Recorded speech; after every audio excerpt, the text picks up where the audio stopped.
It's senior day for you, so what's going through your mind as you're going to walk out there with your family Saturday afternoon? It's a lot of excitement, a lot of sadness because it's coming down to the end. I've been here for 4 years, played a lot of games at home, had a lot of fun with my teammates and the coaches and everything. We've been through a lot together. And it's just a lot of memories coming through my head and going and stuff. So it's going to be exciting, but it's also going to be a sad game for me. Has it gone so quick? I mean, do you remember when you first walked in this place? Yeah, I still remember my first year here. I mean, everybody that was here, the coaches, going to the bowl game and all that stuff. It just feels like, the 4 years fly by fast when you're doing something you love. I just hope that these next 3 games be some of the best. You mentioned the coaches when you first got here. Tommy's going to be on that opposite sideline today. He was your guy for a couple of years now. Does that add a little bit to this? I know you still care about him, but he's on the opposite sideline for those 3 hours on Saturday. Yeah, Coach West gave me an opportunity to play football, so I respect him and I thank him a lot. But at the same time, we're trying to get a victory, and then just so happen he's on the team we're trying to beat. So, I love him, I respect him, but when it comes game time, I'll be out there trying to beat his team. You talked about that first year, going to the bowl game, goes down there in St. Pete. At that point, are you thinking this is just the beginning of a run of bowl games? Yeah, I feel like, it was the beginning of a good career here. Just going to bowl games every year, having successful years, having fun with my teammates.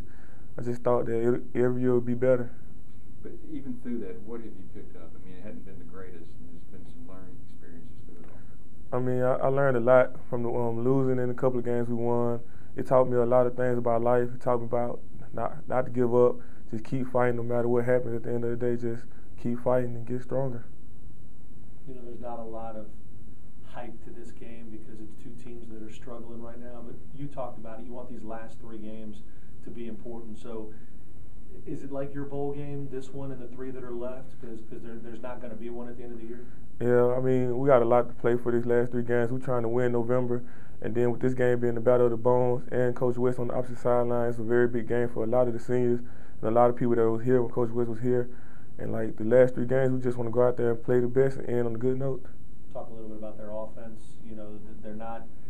They don't throw it all over their yard. They're not Houston or SMU or anything like that, but they do what they do well. The Coach Porter told me yesterday they try to fake people out with a lot of motion, but pretty much they do what they do. They just try to get after you. Yeah, they just do what they do, and they stick to it. They try to make you react to how they play the game, and they try to trick you so you get out of space so they can hit you with a big play. But if you go out there and you watch your keys and stay focused, you'll be able to do what you need to do to defeat them. But they do have a good offense, a couple good running backs, and a couple fast receivers that we're going to have to keep our eye on. Did you watch the Central Florida game they played, and what was your reaction seeing it? I was kind of shocked because, Central Florida's a pretty good team, but I see that they dominate the line of scrimmage real good against Central Florida, and that helped them win that game. So we got to go and dominate the line of scrimmage against them, and we'll come out victorious.